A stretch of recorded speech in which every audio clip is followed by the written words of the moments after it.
ములుగు మండల్, మాది జంగల్పల్లి గ్రామం. నాకన్నా చిన్న పిల్లగాళ్ళు, నా వయసు కంటే చిన్న పిల్లగాళ్ళు చనిపోయిన్లు. ఇప్పటికీ దసరా అవతల నుంచి ఇప్పటి వరకు 50 మంది చనిపోయిన్లు అన్న. ఈ ఊరికి ఏమైందో ఏం కదో తెలియదు. కాకపోతే బొడ్ర ఇక్కడ యాడని కొట్టాలి, అది చేయాలి, ఇది చేయాలన్నారు. ఈ గ్రామ సర్పంచ్ ఇప్పుడు 6 నెలలు 4 నెలలు అయితే లేడు. కార్యదర్శి చేతులు ఉన్నది. ఎవరు పెద్దలు పట్టించుకుంటలేరు.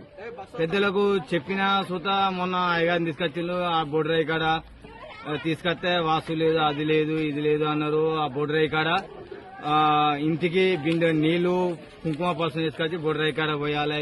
దేవుని కాడికి వచ్చింది, దేవుని పెద్దమ్మ తల్లి గుడి కాడికి వచ్చిండు. పెద్దమ్మ తల్లి గుడి కాడ సుత చూసిళ్ళు అయ్యగారు. మళ్ళా పోషవ తల్లి గుడి కాడ చూసిళ్ళు. ఇంటికి బిందె నీళ్లు పోయిండ్రి, అది చేద్దామని అన్నారు. చిన్న పిల్లగాళ్ళు మాత్రం ఈ ములుగు దాటిపోతే అనుకుండా పోతే శివాలయాలు ఈ పెద్దలు పట్టించుకుంటలేరు. ఓట్లు వేసానికి వచ్చినప్పుడైతే ఓట్లు మాకు ఇది పైసలు కావాలి, ఇది కావాలి, అది కావాలి అంటే చెత్తం అంటారు. ఓట్లు వేసుకుంటాను పోతాను.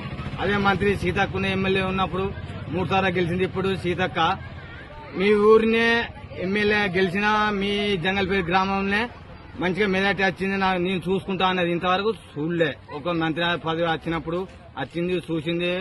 కరువు పని కనుక వచ్చింది. మీరు సెంటర్ ఇలా నా కరువు పనికి 400 కరువు పని పైసలు కట్టిస్తా అన్నారు అని చెప్పింది, పోయింది. ఇంతవరకు పట్టించుకోలే.